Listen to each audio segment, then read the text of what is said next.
찬송가 325장입니다. 찬송가 325장입니다.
오늘 하나님께서 우리에게 주시는 말씀은 열왕기하 8장 16절에서 29절까지 말씀입니다.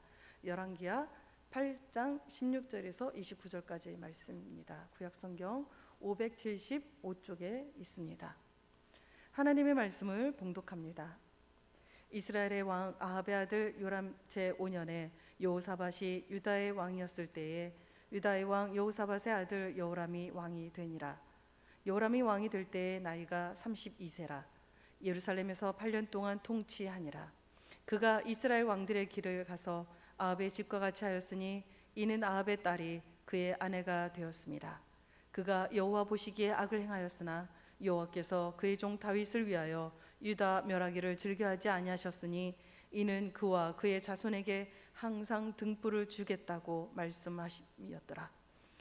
여호람 때에 에돔이 유다의 손에서 배반하여 자기 위에 왕을 세운 고로 여호람이 모든 병거를 거느리고 사일로 갔더니 밤에 일어나 자기를 애워싼 에돔 사람과 그 병거의 장관들을 치니 이에 백성이 도망하여 각각 그들의 장막들로 돌아갔더라. 이와 같이 에돔이 유다의 수하에서 배반하였더니 오늘까지 그러하였으며 그때 림나도 배반하였더라. 요람의 남은 사적과 그가 행한 모든 일은 유다 왕 역대 지략에 기록되지 아니하였느냐. 요람이 그의 조상들과 함께 잠에 그의 조상들과 함께 다윗성에 장사되고 그의 아들 아하시야가 대신하여 왕이 되니라. 이스라엘의 왕 아합의 아들 요람 제12년에 유다 왕 여호람의 아들 아하시야가 왕이 되니 아하시야가 왕이 될 때의 나이가 22세라. 예루살렘에서 1년을 통치하니라. 그의 어머니의 이름은 아달랴라. 이스라엘 왕 오므리의 손녀이더라. 아하시야가 아합의 길로 집 길로 행하여 아합의 집과 같이 여호와 보시기에 악을 행하였으니 그는 아합의 집 사위가 되었음이로라. 그가 아합의 아들 요람과 함께 길랏 라못으로 가서 아람 왕 하사엘과 더불어 싸우더니 아람 사람들이 요람에게 부상을 입힌지라. 요람 왕이 아람 왕 하사엘과 싸울 때에 라마에서 아람 사람에게 당한 부상을 치료하려 하여 이스라엘로 돌아왔더라. 유다의 왕 요람의 아들 아하시아가 아합의 아들 요람을 보기 위하여 내려갔으니 이는 그에게 병이 생겼음이더라. 아멘. 금묵자흑이라는 말이 있습니다. 먹물을 가까이 하면 검게 물든다는 사제성어입니다. 그러니까 죄도 마찬가지입니다. 죄의 자리, 죄를 향해 달려가는 사람, 또 죄의 문이 열린 공동체와 함께하면 어쩔 수 없이 이제 자기도 모르게 죄에 스며들 수밖에 없게 됩니다. 죄에 대해서 무감각해지기 때문에 그 죄와 가까이하면 또 죄와 함께하는 사람들과 함께하면 스며들 수밖에 없게 되는 것이죠. 요즘 말로 그런 표현을 죄며든다라고 이야기를 합니다. 유다의 여호사밧 왕이 죽고 이어서 아들 여호람이 왕이 된 장면으로 오늘 본문은 시작이 됩니다. 여호사밧 왕을 평가할 때 비교적 하나님의 말씀을 순종하는 왕이라고 이야기를 합니다. 하지만 이해할 수 없는 것이 희한하게 여호사밧 왕이 아합 왕을 좋아했다고 합니다. 그러니까 그래서 아합 왕과 동맹을 맺으려 이제 했는데 결국은 그 아들 여호람을 아합과 이세벨의 딸 아달랴와 이제 결혼을 시키죠. 그러니까 이스라엘의 이 대표적인 빌런이 사실 아합과 이세벨이잖아요. 근데 이세벨 같은 경우는 특별히 열렬한 그 바알의 숭배자이거든요. 그러니까 남편 아합을 부추겨서 이제 악을 더 이렇게 조장하고 저지르게 만든 여자인데 어쨌든 그런 집안과 사돈 관계로 친 이스라엘 정책을 펴 나간다는 것이 조금 이상할 정도입니다. 그러면 왜 그렇게까지 이 유다 왕 여호사밧은 혼인 동맹을 맺으며 친 이스라엘 정책을 펼치는 것일까? 보면 그렇다고 합니다. 유다와 이스라엘의 이제 경제 수준, 이제 발전 정도가 굉장히 이제 차이가 나는데 좀 과장스럽게 비교를 하면 우리 남한과 이제 북한과 같은 것이죠. 그러니까 남한의 이제 경제 발전 수준하고 사실 이제 북한의 경제 발전 수준은 굉장히 차이가 있습니다. 그러니까 유다와 이스라엘 관계가 이제 그랬다는 것이죠. 유다 왕은 그러니까 정말 이렇게 경제적으로 풍요롭고 부강한 그 이스라엘이 진정 부러웠던 것입니다. 우리는 하나님을 이렇게 믿고 사는데 저 여로보암의 길로 간 저 이스라엘은 그냥 너무 잘 되고 있고 잘 살고 있는 것처럼 보이는 것입니다. 그게 굉장히 좀 큰 유혹이었던 것 같습니다. 하나님을 믿는다고 하면서도 뭔가 저 번영과 힘과 위로 올라가지는 어떤 그 고지론에 이게 계속 마음이 이렇게 쏠리고 그 성공과 부에 대한 이 욕망과 욕심이 여전히 이제 내면에 깊이 이제 뿌리 박혀 있으면 결국은 이제 이렇게 흔들리는 것이죠. 하나님을 믿는다고 하면서도 늘 바라보고 추구하는 것은 이제 그런 모습들인 것 같습니다. 그러니까 본능적으로 우리가 사실 이제 내 안에 있는 욕심을 쫓아서 행하는 것이 있잖아요. 선택을 그렇게 하고. 그러니까 이게 사실은 결혼이라는 문제가 굉장히 중요한데 이 결혼의 선택의 문제가 욕심으로 이제 이어졌던 것입니다. 아들을 이제 이스라엘의 딸 그 아달랴와 결혼을 시킴으로 뭔가 친 이스라엘 정책으로 이 유다가 뭔가 좀 더 경제적으로도 발전하고 부강해지길 바랬던 것 같습니다. 이 결혼의 문제는 사실 개인적으로도 굉장히 이제 중요한 문제잖아요. 한 가정이 세워진다는 게 보통 일은 아닌데 한 나라의 왕의 결혼이 이렇게 이 우상을 섬기는 여자를 아내로 맞이했다는 것은 이 악으로 치닫는 것은 명약관하였던 그런 일이었습니다. 아달랴는 엄마 이세벨을 참 많이 닮았죠. 그러니까 이 엄마의 역할이 참 중요한데 이 엄마를 보고 자란 아달랴는 여전히 엄마처럼 역시나 그 열렬한 바울 숭배자였고 같이 사는 여호람에게 당연히 이 악 영향을 미쳤던 것입니다.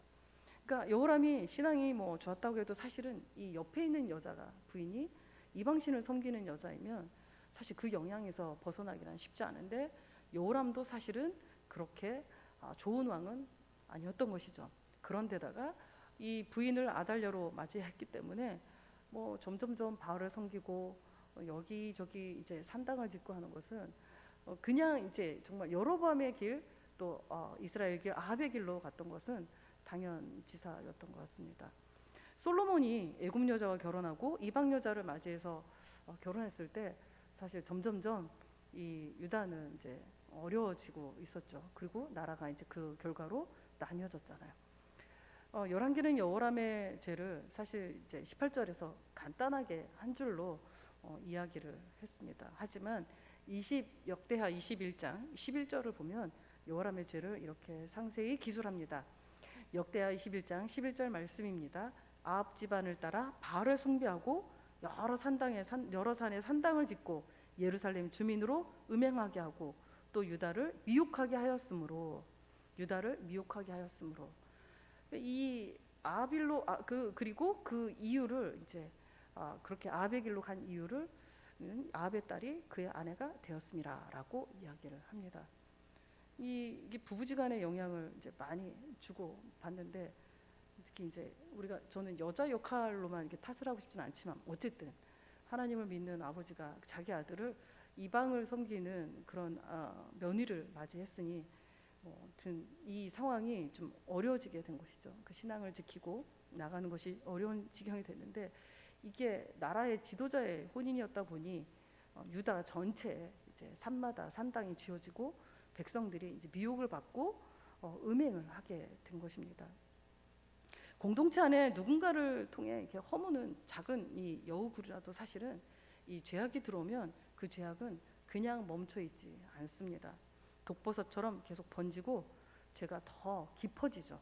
그리고 심각해지는 그런 특징들이 있습니다.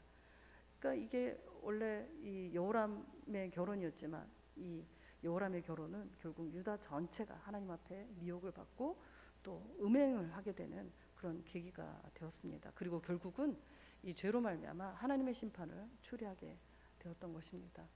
그러니까 하나님을 떠났을 때 계속해서 이제 하나님은 유다를 돌아오게 하기 위해서 에돔도 림나도 이제 배신하게 만들고 이게 돌아오게 이제 하시는 것이죠.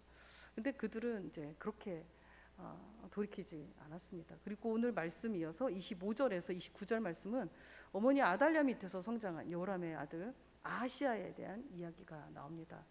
아시아도 똑같이 부모가 간 길을 갑니다. 역대하 22장 3절은 이렇게 얘기합니다. 아시아도 아합의 길로 행하였으니 이는 그의 어머니가 꾀어 악을 행하게 하였습니다. 부모는 자녀의 이제 거울과 같은 존재인데 얼굴만 담는 게 아니잖아요. 말투도 다 담고 행동도 습관도 또 선택하는 것도 담는 것 같아요. 왜냐면 그 엄마 아버지의 선택을 보고 자랐기 때문에 자녀들도 보면 그 부모의 선택을 또 따라하는 것을 이렇게 보게 됩니다. 그러니까 부모니까 하나님을 멀리하고 죄악과 이런 세속적인 가치관으로 살아가다 보니 자녀들은 그게 자연스러운 이제 문화가 되고 그렇게 하나님 앞에 죄를 범하는 것이 아무렇지도 않게 되는 것이죠. 그러니까 부모됨이 참 어려운 자리지만 하나님 앞에 마음을 지켜서 돌이키고 또 하나님 앞에 살려고 하는 것은 참 중요한 노력인 것 같습니다. 그러니까 가까이에 있는 사람이 누구냐, 옆에 있는 사람이 누구냐에 따라 결국은 그 사람을 많이 닮아가고 또 공동체가 또 그렇게 되는 것 같습니다. 악을 가까이 하면 결국은 이제 죄가 서로에게 이제 묻어나는 것이죠. 사랑하는 여러분, 데살로니가전서 5장 21절에서 22절은 이렇게 말씀합니다. 범사해하려 좋은 것을 취하고 악은 어떤 모양이라도 버리라. 여기서 이제 헤아리다라는 말은 분별하다라는 말인데 면밀히 살피다 이런 뜻을 갖고 있는데, 그러니까 우리가 모든 일상생활 가운데서 무엇이 옳은지 그른지 이게 정말 말씀하고 어떻게 차이가 있고 말씀과 합의를 하는지 말씀에 이제 동의를 하는지 이런 부분들을 계속 이제 분별을 해야 된다는 것이죠. 그래서 하나님이 로마서 말씀처럼 선하고 온전하시고 기뻐하신 뜻이 뭔지 이게 우리 일상생활 가운데서 계속 분별을 하고 좋은 것들을 헤아려서 좋은 것들을 붙잡고 취해야 한다는 것입니다. 그러려면 이제 말씀을 알아야겠죠. 말씀을 매일 묵상하시면서 그 말씀 가운데에서 내 안에 있는 어둠도 보고 또 시대적인 상황도 보면서 하나님이 싫어하는 것들을 계속 끊어버리고 또 뽑아버리고 경계하고 또 그 부분들로부터 계속 돌이키는 그런 작업이 필요합니다. 그리고 내 안에 있는 무엇인지 악은 모양이라도 버리는 것입니다. 이 정도면 괜찮겠지라는 것이 우리 안에 좀 많이 있는데 악은 성경은 그렇습니다. 1절도 허용을 하지 말라고 이야기를 합니다. 모양이라도 버리라. 모양인데도 버려야 하는 것이 바로 악이라는 것입니다. 하나님으로부터 멀어지게 하는 습관들, 사소한 습관들이 사실은 허무는 여우굴과 같은데 우리가 흔히 뭐 게임하는 거나 오락, 뭐 TV 보는 그런 것들도 사실 하나님 말씀을 보는 것과 하나님과의 관계를 방해하는 큰 요소이기도 하죠. 아무렇지도 않은 거지만 사실은 결국은 야금야금 우리가 하나님의 뜻을 분별하고 또 하나님 앞에 나가는데 방해하는 그런 사소한 악한 습관들도 어쨌든 모양도 버리고 내가 행하고 있는 것들도 다 버려야겠습니다. 사실은 우리가 지금 살고 있는 시대가 악이 모호해지는 그런 시대를 살고 있습니다. 악이 너무나도 편만해서 웬만해서는 죄가 또 죄로 보이지 않는 그런 악의 모습이, 악의 경계가 굉장히 좀 애매한 시대를 살고 있습니다. 그러니까 서로 죄를 이렇게 조정하면서 죄가 아닌 것으로 같이 여기면서 살다 보니까 사실 죄에 대한 경각심이나 죄에 대한 모습이 우리가 너무 관대해진 부분들이 있습니다. 그리고 죄에 대한 수치도 많이 모르는 시대입니다. 그러니까 이 문화 안에서 사실 읽어내는 이 죄의 모습들은 사실 모든 그 드라마나 뭐 CF나 영화나 이런 부분을 보면 그냥 너무 자연스럽게 동의하게끔 너무 잘 만드는데 사실 말씀 안에서 분별해서 헤아려서 보면 너무 그럴듯하지만 하나님 보시기에는 가증하고 싫어하는 것들이 참으로 많습니다. 그런 문화의 모습들이 참으로 많습니다. 대충 그 타협하면서 가는 그런 모습들로부터 우리가 계속해서 좀 이렇게 하나님 앞에 분별해서 정말 좋은 것들을 취할 수 있는 그런 모습이 되어야 하겠습니다. 히브리서 기자는 그 롯을 의로운 롯이라고 이야기를 합니다. 근데 사실 롯은 그 성적 타락의 최고봉에 있던 그 소돔과 고모라 안에서 고모라 그 지역 안에서 사실 그 죄악의 모습으로 살아가던 자였습니다. 너무나 그냥 성적으로 타락해 있다 보니까 웬만한 타락이 타락처럼 느껴지지 않는 것이었는데 이 롯이 사실 자신들의 집에 이제 불황자들이 찾아왔을 때 그 자기를 방문한 천사 그 나그네에게 불황자들을 내어주지 않으려고 하다 보니 아무렇지도 않게 시집도 가지 않은 자기 딸을 내어주려고 했던 그런 모습이 있습니다. 그러니까 아무렇지도 않은 그 타락한 문화 가운데서 뭐 시집도 안 갔는데 뭐 내 딸을 내어주지라고 했던 그런 모습을 보면 악이라는 이 부분이 너무나 쉽게 우리 안에서 타협하면서 이렇게 답습하고 있는 것을 이제 보게 됩니다. 하나님은 여호람과 아하시아의 이 죄악의 가운데서도 이런 그 우리 모습 안에서 계속 인내하시며 또 멸하기를 즐겨하지 아니하는 모습을 우리가 보게 됩니다. 오늘 말씀 19절 말씀을 보면 이렇게 말씀합니다. 여호와께서 그의 종 다윗을 위하여 유다 멸하기를 즐겨하지 아니하셨으니 이는 그와 그의 자손에게 항상 등불을 주겠다고 말씀하셨습니다. 항상 등불을 주겠다, 이 얘기는 다윗의 후사를 통해서 왕권을 허락하시겠다는 그 하나님의 의지고 하나님의 약속이신데 그 약속 때문에 하나님이 가증히 여기는 그 음행과 또 우상 숭배의 모습을 보시면서도 하나님은 돌아올 때를 기다리고 있으시다는 것입니다. 우리의 모습이 그런 모습이 아닌가라는 생각이 듭니다. 우리가 예수님이 십자가에서 그렇게 우리 죄 때문에 죽으시고 부활하셨는데도 여전히 우리가 이 귀하게 받은 이 신앙의 모습을 거룩함을 향해서 서 있기보다는 내 편한 대로 또 내가 살고 있는 시대의 문화 가운데서 너무 쉽게 젖어 있는 것은 아닌지 또 다시 한번 살펴봐야겠다는 생각이 듭니다.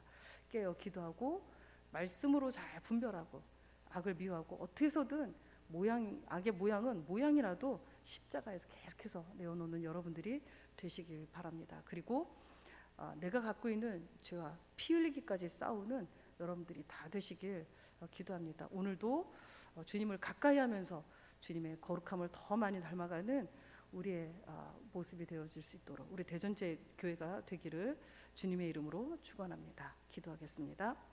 하나님 아버지 감사합니다. 우리가 어둠이었고 마귀였음에도 불구하고 길이 참으시는 예수 그리스도의 은혜로 우리 죄인된 우리가 의인이 되었습니다. 하나님 말씀처럼 범사에 헤아려 좋은 것들을 취하고 악은 모양이라도 버리는 거룩함을 향해 더 적극적으로 나아가는 우리 성도들 다 되게 하여 주시옵소서. 이제 고향에서 또 집으로 돌아오는 시간입니다. 모두가 안전하게 귀가할 수 있도록 하나님께서 지켜주시고 차 안에서 나눠지는 모든 대화가 복된 입술의 말들이 되고 또 하나님의 좋은 문화를 형성하는 귀한 시간들이 되어질 수 있도록 축복하여 주시옵소서. 이 모든 말씀 감사드리며 이제는 우리 주 예수 그리스도의 은혜와 하나님의 거룩하신 사랑과 성령님의 감화 감동 교통하심이 하나님의 말씀이 기준이 되고 말씀에 순복하면서 범사의 좋은 것들을 취하고 악은 모양이라도 버리며 하나님의 거룩함을 향해 나아가기로 결단하는 모든 성도들 머리 위에 지금부터 영원까지 함께 하시길 간절히 축원하옵나이다. 아멘. 이미 집으로 오신 분들도 있고 또 이제 오시고 있는 분들도 있을 텐데요. 모든 도로 사정 가운데서도 평안하고 또 안전한 귀가길이 되실 수 있기를 함께 기도하셨으면 좋겠습니다. 그리고 목사님과 또 이번 주에 있을 예배와 또 우리 환우들을 위해서 함께 기도하는 시간이 되었으면 좋겠습니다. 주여 삼창하시고 주님 앞에 기도함으로 나가도록 하겠습니다. 주여 주여 주여